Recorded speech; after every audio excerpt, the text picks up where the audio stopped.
নমস্কার, আমি ডক্টর সুপর্ণা ব্যানার্জি বলছি। তো অনেক পেশেন্ট আমাকে জিজ্ঞাসা করেন যে ম্যাডাম কোন সময়টায় ট্রাই করলে প্রেগনেন্সির সম্ভাবনা সবচেয়ে বেশি।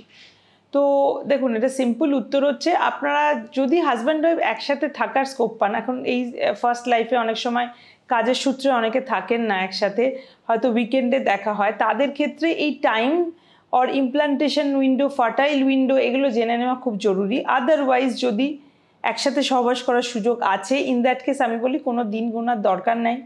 যদি একটা সাইকেল আপনার রেগুলার সাইকেল থাকে যে 28-30 দিনের মধ্যে ছাড়া ছাড়া মাসিক হচ্ছে, সেই ক্ষেত্রে আপনার জাস্ট মাসিক শেষ হওয়ার পর থেকে 7-8 দিন থেকে ধরুন একটা টাইম, যে নেক্সট ধরুন 16 কি 20 দিন একটা যদি এটা উইন্ডো ধরে নিই, তো মানে মিডল অফ দ্য সাইকেল যেটা বলা হয় 12 থেকে 16 দিন, এটা হচ্ছে খুব স্পেসিফিক যদি বলি।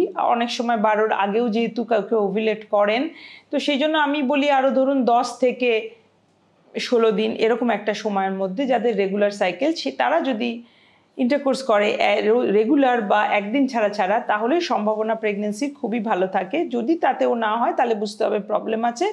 তো আপনারা 1 বছর এইভাবে ট্রাই করে না হলে ডক্টরের পরামর্শ নেবেন। কিন্তু যারা একসাথে থাকার স্কোপ পান না, তো তারা কখন পার্টনারকে সাথে আসতে বলবেন when they are planning for pregnancy, সেইটাই একটা বড় প্রশ্ন। এই পদ্ধতিতে আপনাকে তো আপনার ফার্টাইল উইন্ডো জানতে হবে, তার জন্য আপনাকে ভেরি স্পেসিফিক হতে হবে আপনার ডেট। আপনার ডেট যদি 2 দিনও এদিক ওদিক ভ্যারি করে, তাহলেও কিন্তু আপনি এই ফার্টাইল পিরিয়ডটা পেরিয়ে যেতে পারেন। তো সেই জন্য যদি আপনার সাইকেলটা একদম date by date regular cycle থাকে, তাহলে আপনি এটা ক্যালকুলেট করতে পারবেন।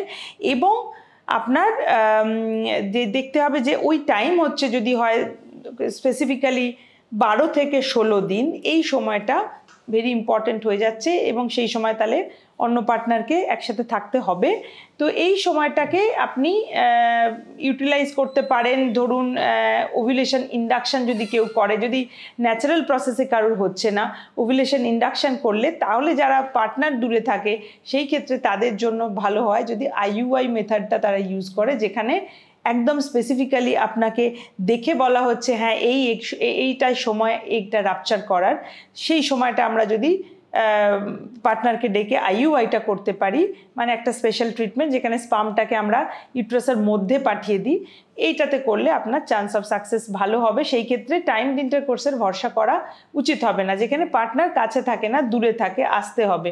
আদারওয়াইজ একসাথে থাকলে যা বললাম এটা হচ্ছে খুব ভালো টাইম। কিন্তু যদি কারোর পিরিয়ড রেগুলার না হয়, তাহলে কিন্তু আপনি এই মেথডটা ফলো করতে পারবেন না। যদি কারোর পিরিয়ড ধরুন 35 দিনে হচ্ছে, তাহলে তার কিন্তু ওভিলেশনটা হচ্ছে একটু পরের দিকে, তাহলে তার ক্ষেত্রে রাফলি ধরুন 12 থেকে 20-21 দিন অবধি টাইম, এই সময়ের মধ্যে তাকে ইন্টারকোর্স চেষ্টা করতে হবে, যাতে কিনা সে এই ফার্টাইল পিরিয়ডটাকে কভার করতে পারে। কারণ ওভারি সেখানে দেখা যাচ্ছে তার 12 থেকে 14 দিন যে সময় নর্মালি ওভিলেট করার কথা, সেটা সে করছে না, সে হয়তো 16 থেকে 20 দিন এই সময় ওভিলেট করছে।